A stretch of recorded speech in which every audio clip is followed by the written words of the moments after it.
everyone! So welcome back po dito sa aking YouTube channel at salamat sa inyong panonood kahit it's been a while po na medyo matagal-tagal na po ako hindi nakapag-upload dito sa aking channel. Kaya guys, bago po kayo makalimot, paka-subscribe naman po ang aking channel at pakihit na rin po ng notification bell para po update kayo sa mga next videos. So ito na nga guys, ito yung trip namin nung March pa itong video na to. Nang nagpuntang Dubai ang amo ko at ako sinama, syempre. Isasama ka talaga kasi kunyang, di ba?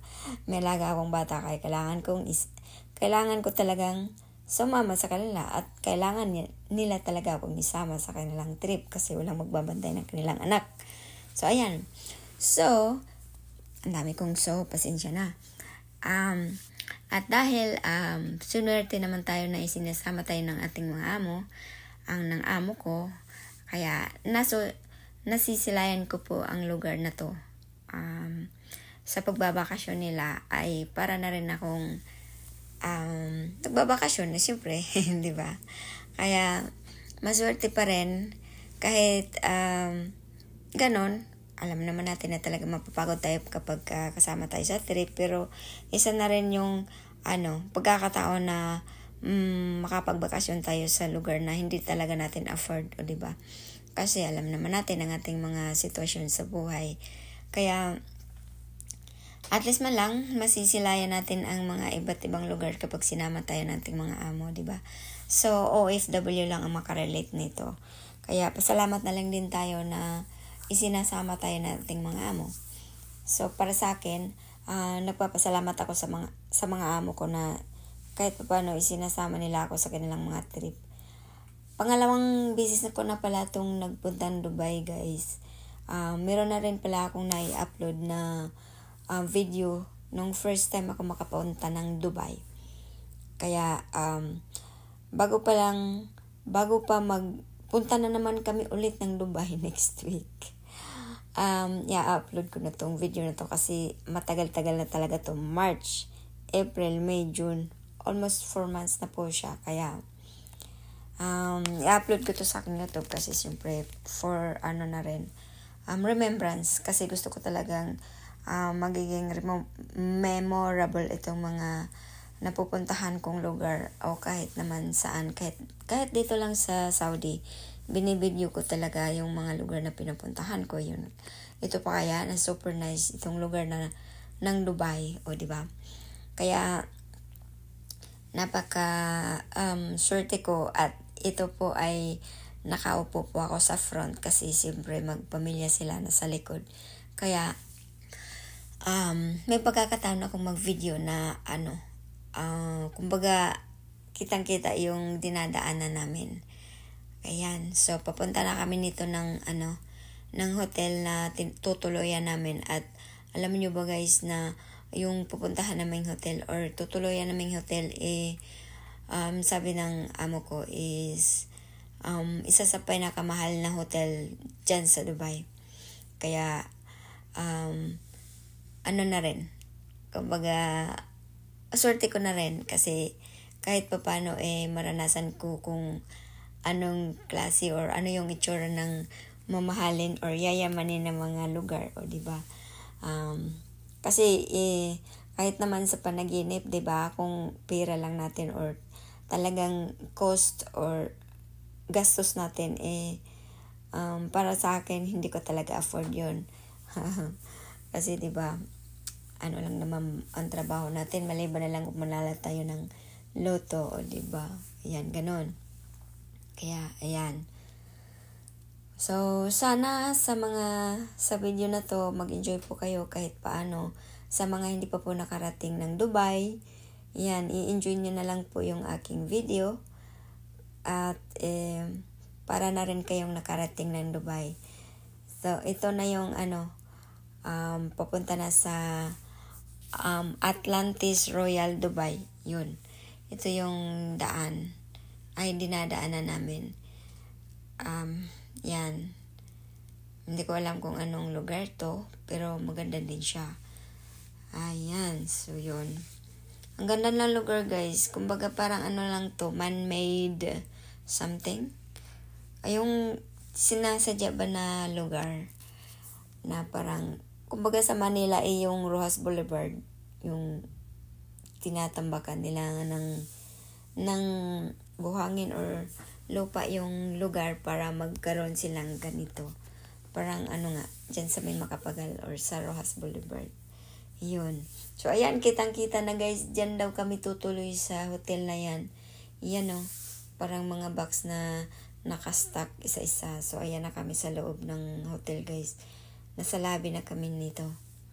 Ang ganda ng lobby. Ayan Yan. At saka, meron pa siyang display na parang, aquarium nga. Aquarium talaga siya sa lobby. So, ito naman yung sa bandang likod ng Hotel Atlantis. Yan. Diyan. Ito yung likod. After mong magpasok ng lobby. Ito yung view sa, diyan malapit sa may fountain. Yan. Sa likod ng entrance. Ayan. Ang ganda. Ang daming tubig. May fountain pa. 'Di ba?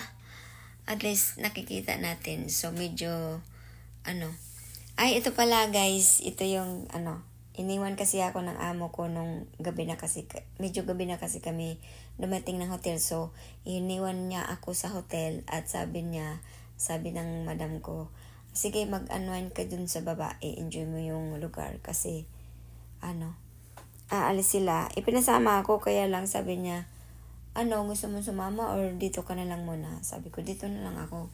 Kung hindi nyo naman ako kailangan, kaya sabi niya, sige, pumunta ka dun sa baba. Merong dun, maganda. Ayan yung may fountain, may dancing fountain pa silang nalalaman. Ayan. Pumuporma-porma na naman ang lola ninyo. Ayan. Diba? Wala sa bundok ang ganyan.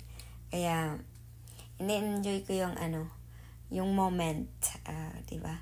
So, ito yung, niya, view. Ayan. Sa gabi.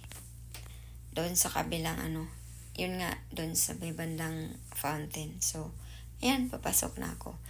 The next day, ito na yun. So, syempre, ano bang purpose ng mga yun? Para pumunta ng Dubai, hindi mag-swimming. So, dito, swimming kami ng buong araw. Nagbabad kami ng 4 na oras. Ito yung water park. Pumunta kami dyan sa water park. Yan. Nag-enjoy yung alaga ko. Kaya lang after a while, na bagot yata kasi napagod na. Umiyak-iyak siya. Ayan, ang ganda. May baby kasi ako kaya hindi ko yan ma-enjoy. Hindi naman kasi pwede yung bata dyan. Kaya ayan. Doon lang kami sa may slide na nagpapaslide. Ayun. So, ayan. Nung hapon na naman, iniwan na naman ako ng amo ko dyan sa hotel. Kaya, porma-porma na naman ulit ang lola ninyo. O, diba? Ayan, ito yung view sa sa may veranda doon sa hotel room namin. Ang ganda. O, diba? Yan nga, nakikita yung dagat. Yan ang view sa balcony ng hotel. Ayan. So, ng umaga ulit, pumunta kami ng Dubai Mall. At ito pala yung ice skating ng Dubai Mall. Ayan. Siyempre, habang nagsishopping ang madam, kasama ko ang aking alaga, nanonood ng nag-ice skating. Ayan. O, diba? Ang ganda. Nice siya. Para nililibang ko yung alaga ko kasi nililibang-libang ko yung alaga ko kasi alam naman nating bata, madaling maboard. Kaya, ayun.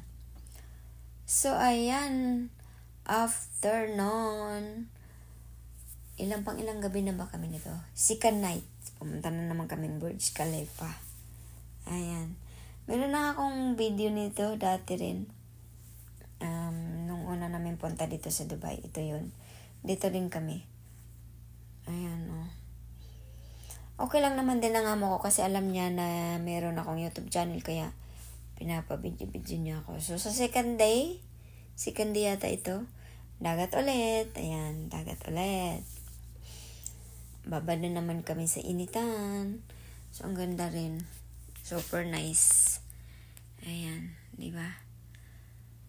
So, ito yung view ng hotel.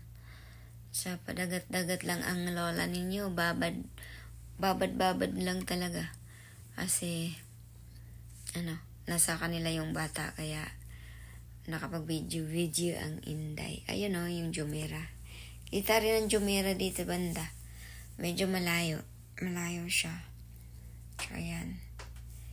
Enjoy lang din ang lula kahit kaunti. Yan. Ito yung view. Whole view ng Royal Atlantis Royal Hotel. Ayan. Diba? Ang ganda. Ayun. Kaya, just go. Grabe ang sunburn ko dyan. So, ito na nga. Ano ba to? Ayun. The next night, yung pag ginagabihan, pumunta ka pala kami dito sa sa may aquarium. Sa isang sa isang Atlantis na hotel. Yung luma daw na Hotel Atlantis. Ito yun. Merong doon. Merong aquarium. Ito yung mga jellyfish. At tapos ito yung eel. Ayan. So, ito yung garupa. Daming isda, guys. Super dami. Ang dami talaga dun sa loob. Ang laki ng nila, aquarium. So, ito yung stingray. Tapos yung school of fish. Ang dami nila. Tapos may mga shark. Alam niyo guys, tinanong ko dun sa may nagbabantay. Sabi ko, bakit hindi kinakain ng pating yung mga isda na maliliit? Sabi nila, hindi raw kinakain pala ng pating yung mga maliliit na isda. Kapag busog yung pating or shark, hindi kinakain yung mga isdang maliliit. Kaya, pwede silang paghahaluin doon sa isang aquarium. Kaya pala, ganun pala yun. Kaya may kailangan talaga daw naka-schedule yung kanilang pag-feed sa mga isda para hindi magutom yung shark at nang hindi nila kainin yung mga isda. Yun. So, yun na nga guys. Pauwi na naman kami nito. So, nasa airport na kami nito. Yun lang. So, hope you enjoy my videos. Thank you for watching. Please don't forget to subscribe and see you on my next videos. Thank you. Bye-bye.